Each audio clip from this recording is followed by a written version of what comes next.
There's a concept about consciousness that you talked about a little while back where you're contrasting kind of like how the analogy of light with consciousness, that it's not just shining a light on, it's illuminating from within. Mm-hmm. And there's something about that analogy that's like, that I really like and don't fully understand yet, but it feels like it feels very true. But I'm trying to match that up with this computer analogy as far as, and I understand that each is describing an aspect of something that is always to some degree beyond words, but the physical computer is our translation device for whatever is coming from consciousness via, or the internet. Yeah. And that will have its subjective interpretation. So you could say that like you were saying, that even this different computers don't show the same website the same way.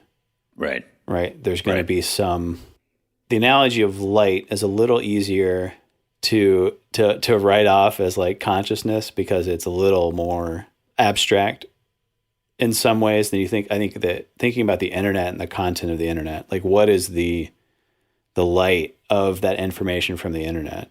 So I'm not getting hung up on the term. I'm trying to and what is the from within and from without aspect of the internet analogy? Yeah, that exists with the light analogy. It's a good question. Let me say this and then tell me if it just convolutes it even more.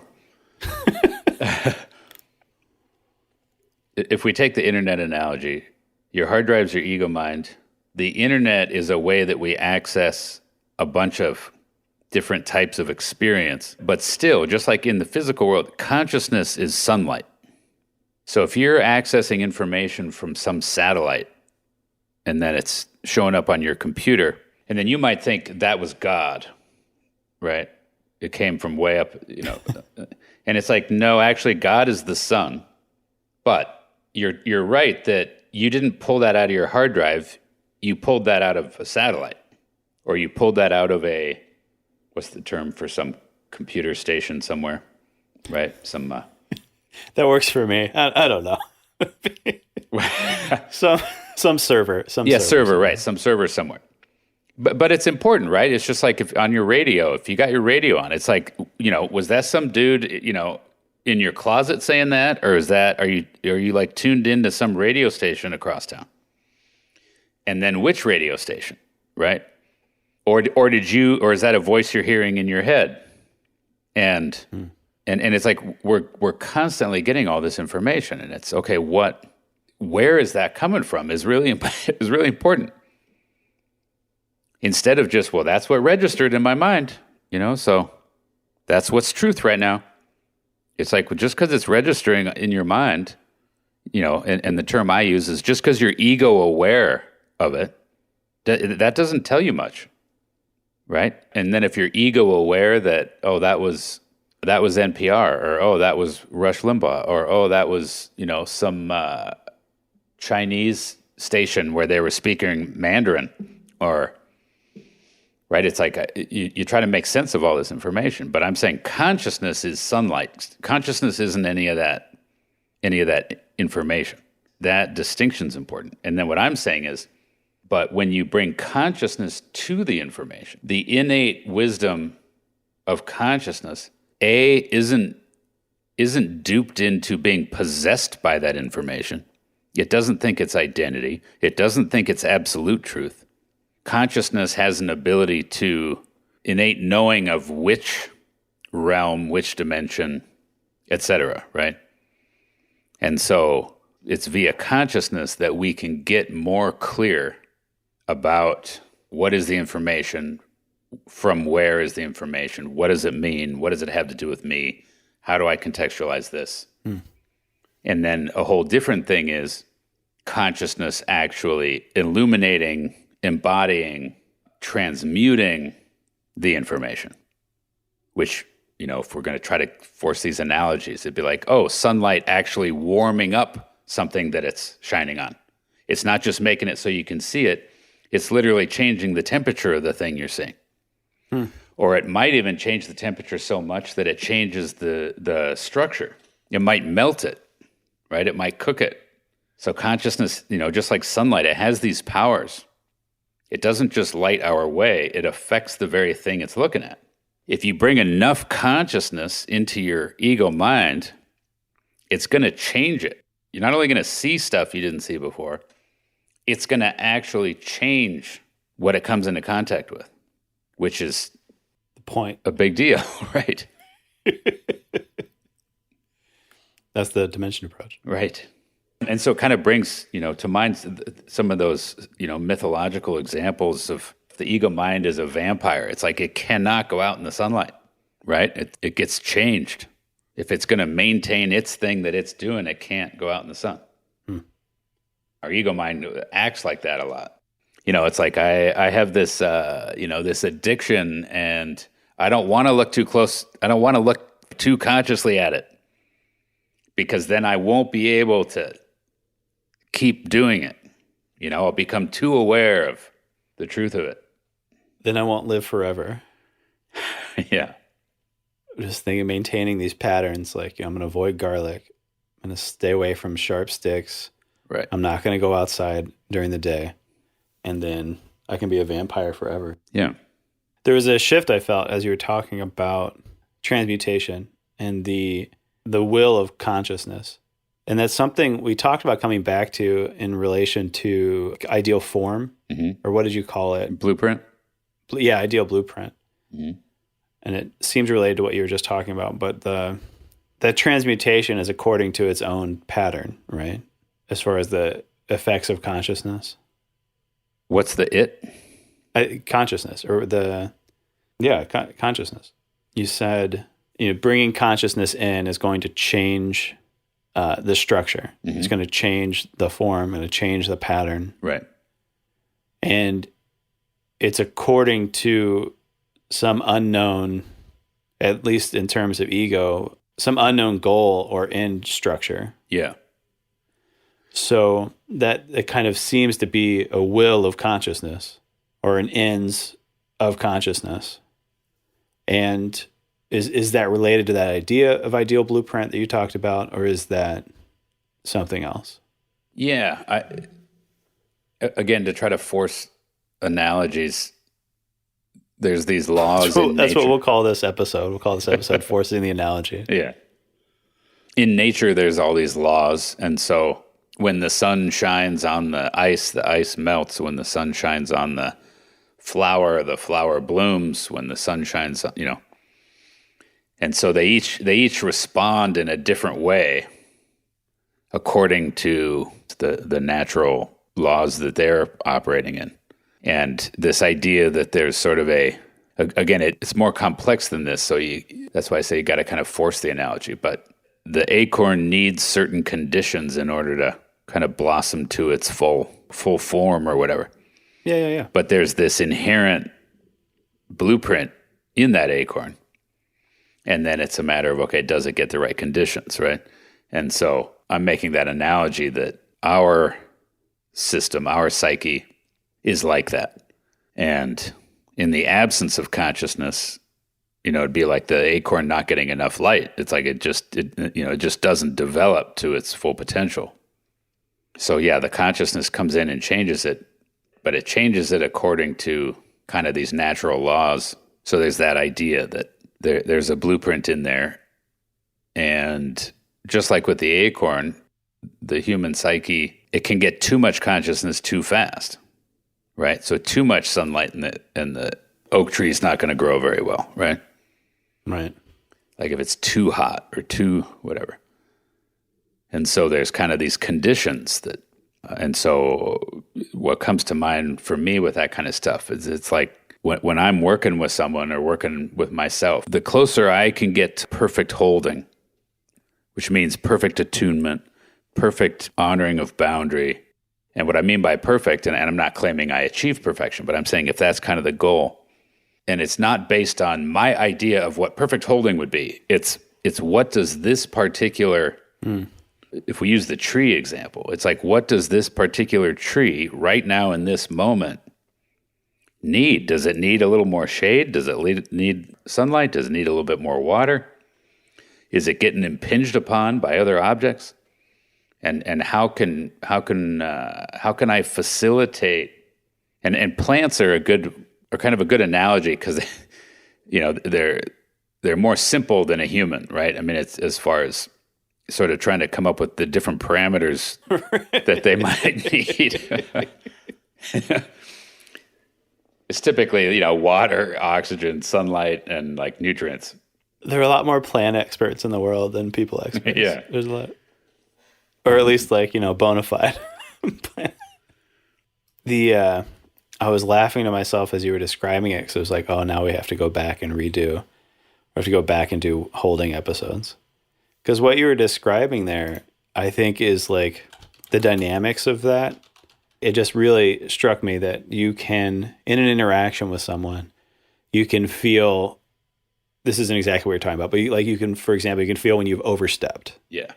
You can feel when you've asked something you shouldn't, when you said something you shouldn't, when you, if you know someone long enough, you can feel when you are, missing the boat as far as trying to empathize or trying to relate to them. And again, when you know someone, like you experience that enough times, you start to adjust your approach, right? Or you start to try to be more attuned to what the other person's experiencing.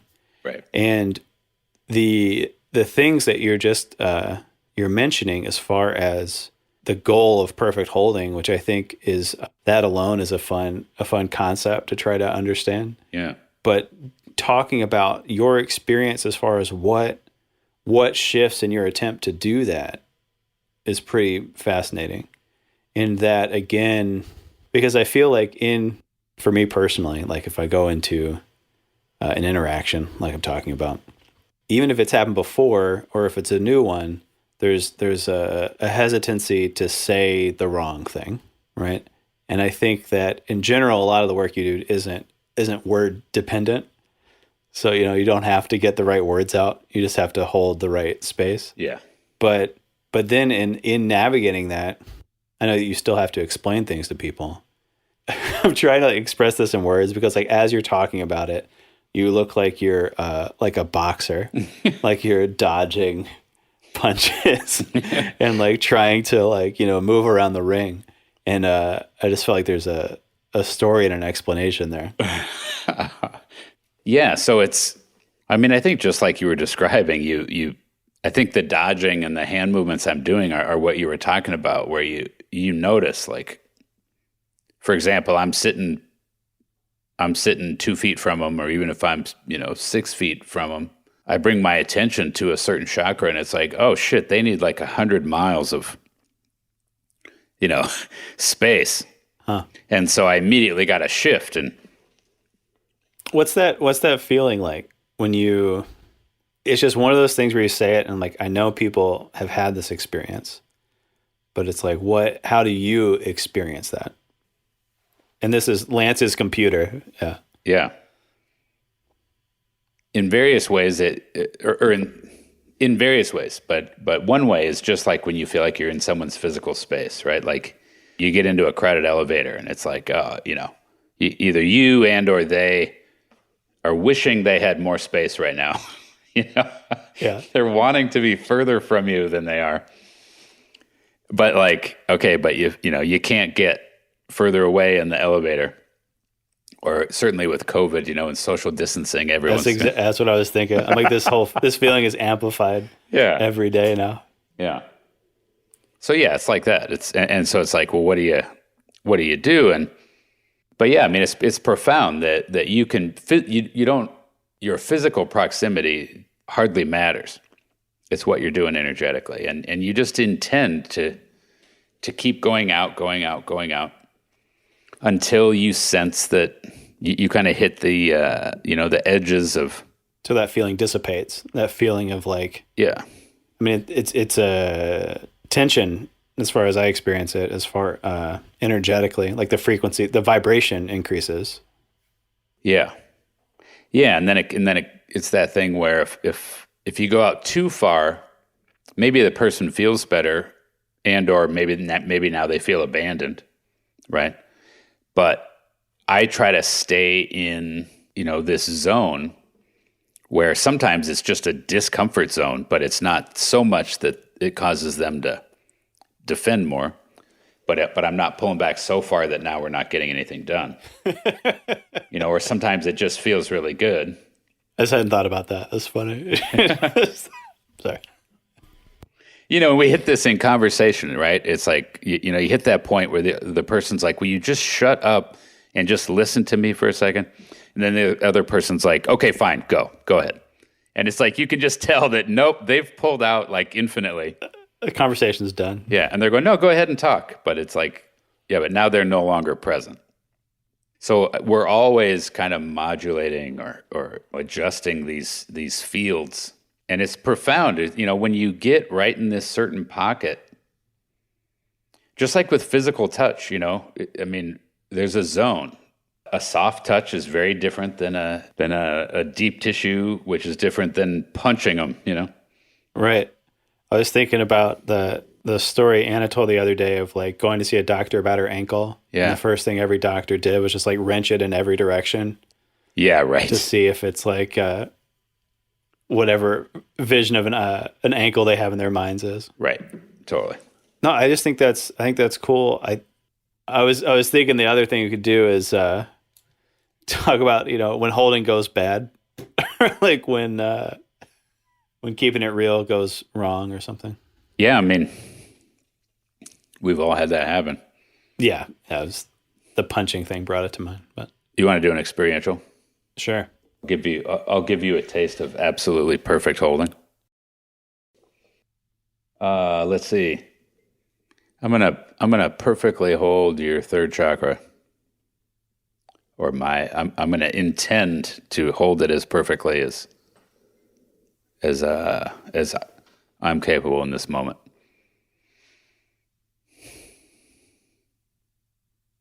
Actually, first, can you find your third chakra experience? Mm-hmm. Okay. Just so we have a starting point. So I'm not only bringing conscious attention to it, but the idea here is I'm also adjusting my third chakra in relation to yours.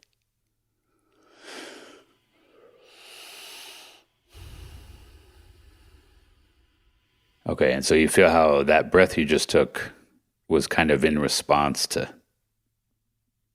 what's happening, right? I had to shift in.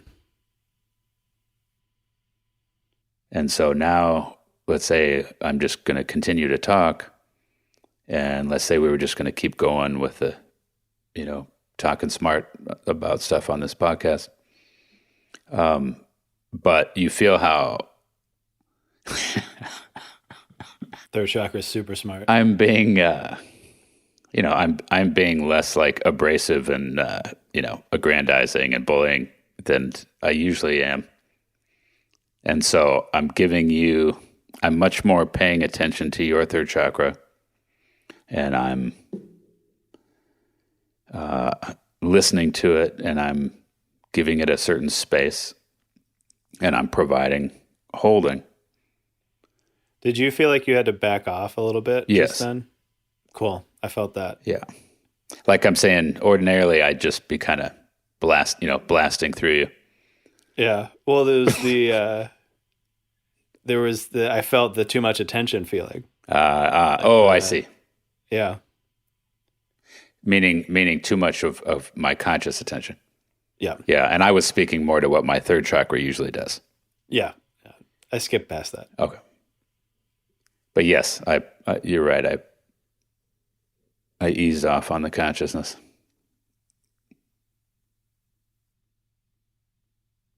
And then when you do that, I feel like I'm able to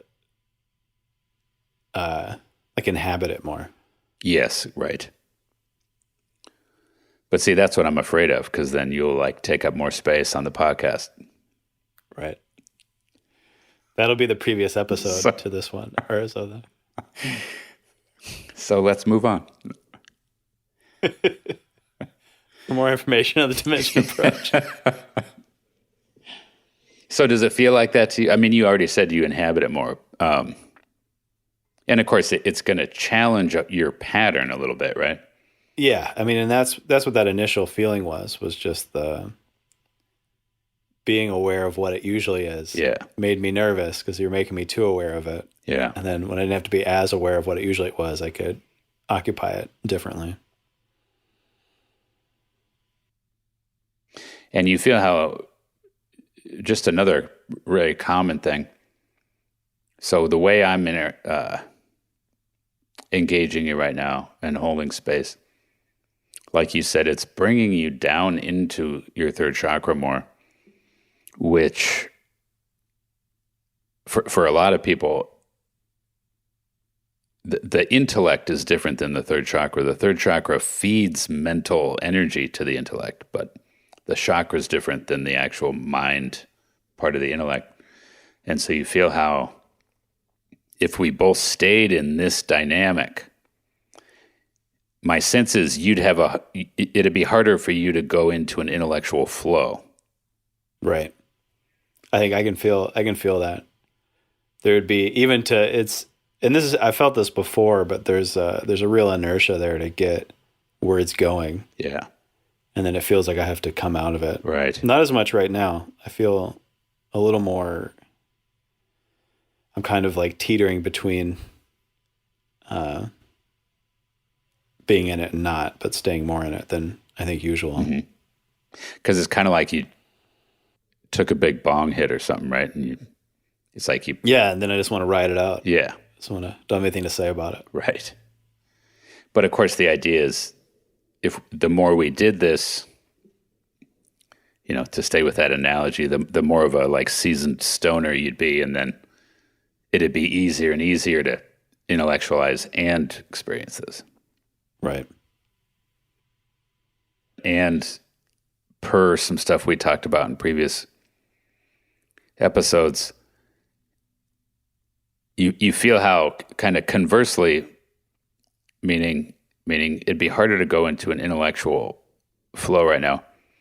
But at the same time, you don't have that frantic intellectual activity as though you needed to be active there in order to maintain your existence. Right. You become more aware that, that thing in your head that is running all those words isn't really the ground of existence. Right. Right. It's a lot to carry with just your head, Yeah. And I was thinking about, you're talking about the energy that feeds mental activity, that the mental activity for me becomes exhausting in a way because it's disconnected from at times, not always, but from that energy source. And you just feel that if I worked from here more, it would be less tiring. Yeah. Yeah. If I thought from here more, it'd be less tiring. Because it's, just the frenzy you're talking about is, it's a hard pace to maintain, but it's also just something that is, just spirals. And I've gotten comments from listeners to the podcast that there's been times during episodes or even kind of full episodes where you and or I seem to be more in one than the other, meaning sometimes we're more doing that intellect thing, sometimes we're kind of staying more consciously grounded. And then I've had people kind of go either way. Some people really hate prefer yeah, some prefer one, some prefer the other. And that's when you tell them this whole podcast is a mirror to their own experience. Yeah, that's right. Any tips for listeners and for me as far as getting back to this when on your own? I think something I've been trying to do ever since we did that zero chakra talk is that visualizing that has helped as far as that connection to literal and existential ground. Or you could just print out a photograph of me and keep it with you at all times. I have not built my shrine yet in my office. It's on back order. It's really hard to get right now. Everything's undersupplied. I'd say an exercise would be just notice if you lay one of your hands into the other and notice that it's this strange thing. You can simultaneously let the one hand be held and the other hand can be holding. And they're two very different activities. Huh. And it can even feel kind of weird. Meaning the ego mind, there's this thing, it's kind of like this, like the autoerotic, how our mind kind of starts to go, wait a minute, that seems taboo, or that seems weird. Like, or the whole idea of relating to myself. It's like, what are you talking about? But if, one hand is literally taking care of the other hand, right? But so if you're trying to perfectly hold one hand with the other, and you kind of get that vibe or that feel, and then that can kind of cue you into, okay, what about hold your mind with your consciousness? There's something heartbreaking about this. There's something like the realizing that initially, like the hand on top wants to hold itself. Yeah, right. And that it's just like holding itself in space right above the other hand. Yeah. But I don't need you. Yeah. And then to let the hand be held was this is almost too insightful for one day. Yeah, you better stop.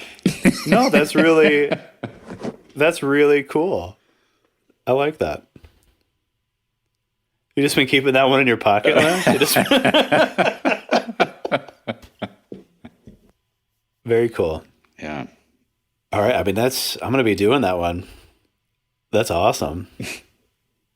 Like, it's just like, that was an explosion of like feelings. And that's pretty neat. Nice.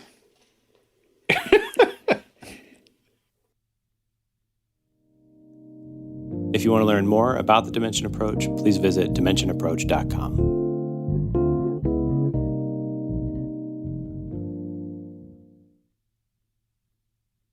And, I guess I said it already, but just to, again, that taboo thing, or to sort of mess with the sacred and the profane duality, which isn't really a duality, which that process that you were just having one hand relate to the other. It's like, well, what if you bring that into masturbation? And it's like, what's going on there? What's your pattern? Right? This is probably not fit for the podcast, but it's like, do you usually just beat the shit out of the thing? Does your penis usually just resist? Do you allow it to be held? Yeah, right. Or that's fucking fascinating. Can the hand and the member just join in this like mystical union together? Right.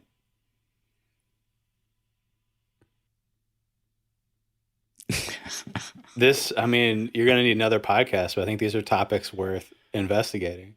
Yeah. I feel like there's got to be, I feel like that's when we would start finally getting questions. Yeah. Yeah. Everything has been too esoteric and not visceral enough, and not, even though you say taboo, like, that's like the most approachable taboo culturally, right? Like, because even if you don't talk about it, like that's happening, Yeah. And it's happening, regardless of whatever else you're into, you know what I mean? Right. So there's like, that's like the baby step into the profane thing we've been alluding to for so long. Yeah. It's a good, yeah. I'm going to be thinking about that too, Lance. You're going to be playing with that idea?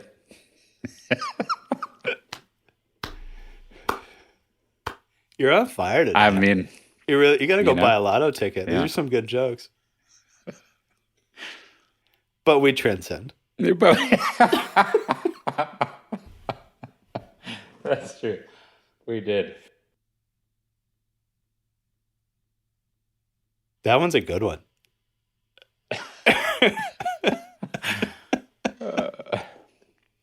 People are going to hate it, but it's a good joke. Yeah. Awesome. Thanks, Lance. All Give right. me a lot to, ponder, Yes. and it'll be good. And as predicted, we only got through like the first couple of assumptions. So I think we did great, though. This is more than usual. I think consciousness of consciousness is about masturbation, so I think we got to it indirectly at the end. yes.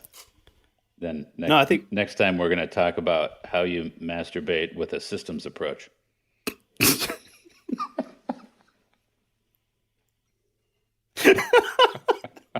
I'll bring my diagram. Okay. We'll put it up under maps.